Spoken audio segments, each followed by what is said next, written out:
Yes, people, welcome back to the channel and welcome back to Yash Talks Football. Before we get into what I think of the situation with Chelsea and particularly Raheem Sterling, make sure you are like, sub, and sharing the content around. We just hit 150 subscribers, so that is great. And next milestone is 160. So if you're not already, hit that subscribe button down below and also slap a like on the video and put a comment in to do what you want. Whether it's a good comment, bad comment, I don't care. I'll either see it, reply to it, or dismiss it either way. So, yeah, we'll get into today's video and another video regarding Chelsea and particularly Raheem Sterling. And there are other names that have been sort of exiled from the Chelsea squad, like Conor Gallagher has gone. I've made a video about that already.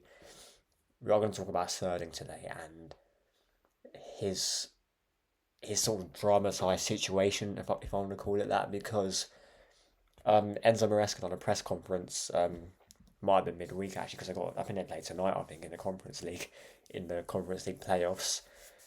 No idea who they play, but they play some random team. Raheem Sterling, as you can see, is not really favoured by Enzo Maresca. He wasn't in the matchday squad at all for the game against Manchester City. And then throughout this whole week, it's been escalating and escalating. I think Sterling came out with a statement. I'm not going to read the full statement, but along the lines of that, he feels like he deserves to be in the matchday squad. He's been training hard. He came back early. All this sort of nonsense, really, because when he said in the quote that he came back early, I don't really see how that makes any sense to even say, because this guy, since he's been at Chelsea, really, since I think it was Thomas Tuchel who signed him, he's done nothing if you really think about it. Came in obviously with a reputation from Man City and Liverpool from what he's done there. Obviously in Man City, he scored loads of goals for them. But since he's been in London, I can't really think on the top of my head like an amazing game he's had. I'm sure Chelsea fans in the comment section will let me know.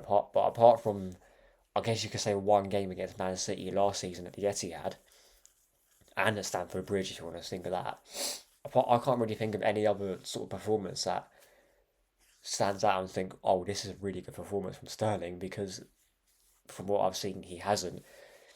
And I think, yeah, the fact is on about over 300 grand a week, or I think somewhere along that line, that doesn't really help either, because not only does that make him feel entitled, it also boosts his ego as well, because I think him being on those high wages for some reason makes him think that he should be playing a lot more, and he's been given his chance to play a lot more. He played quite a bit last season and was crap, and then for some reason, the fact he hasn't gone to the Euros and the fact that he came back early to training is a reason for him to think he should be part of the squad.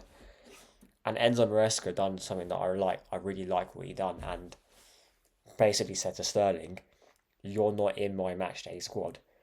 A type of manager like that is very good, because it shows the intent that he wants to work with a small squad. Because let's not forget, Chelsea's squad is massive. Well, it was maybe about a week ago. They started to let go of some players. They've just exiled some players to the under 21 squad. I think Chilwell's gone as well. There's small talk of Man United, but not really much to gather yet. But he's basically said to Sterling, I don't see that you're in my plans, so I'm not going to play you. You've got to go and find football somewhere else, which I think is great that Maresca's doing that.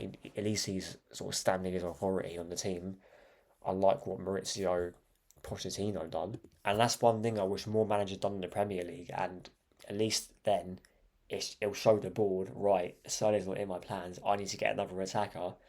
Then they went and brought in João Felix, which, will he start games? I don't know, because Chelsea's attack, apart from maybe their striking options, is decent. It's just whether Enzo Maresca can make a sort of fluid system, which I think he will be able to at some point. May take maybe a couple games to do that, but from what I've seen and from the little bits I maybe saw it in Leicester, because I watched maybe I sort of had a look into what Leicester play like, and I had a little bit of a look into their pre-season. It wasn't great, but you can see he's trying to make a distinct style of play, and even the game at the weekend against Manchester City, you can see he is trying to coach a style of play. It's just a matter of the players that are trying to sort of get into that, and some players just aren't good enough that we saw. Like Nicholas Jackson can't play up front. We know how bad he is at finishing, and he puts in a performance like that. But yeah, with regards to Sterling, I think look, he's gonna have to find football somewhere else. Where would he find football? I don't know because he he's getting to that age now where he maybe probably had his last big contract because he's a player that relies on pace and he's only going to get slower and slower. I think he's what 28, 29. I'll see how old he actually is. I'm not actually sure. Raheem Sterling is he's 29. He'll be 30 in December. So yeah, he's not going to really get that much attention from big clubs, and maybe probably even Saudis. We're going to have to end up going there. But look, yeah, let me know what you think in the comment section below because it's a bit of ruthlessness from Chelsea, I guess, and a lot of fans aren't happy for some reason. If this was my club and it was a player that bad that is basically getting forced out, I would be more than happy because at least it shows some sort of intent. Although I think they're not the Todd Bowley ownership isn't there to actually win. It's at least showing a bit of ruthlessness for the manager as well, and that he demands that kind of respect. So yeah, remember like, sub, and share the content around. I'll be back with another video or short tomorrow. Just whatever news happens, I will upload it, I guess. But there will be obviously an Aston Villa versus Arsenal preview. I will do that, and there may be one other short. Whatever comes up, I'll report on it. But yeah, remember like, sub, and share, and I'll see you lot in a bit.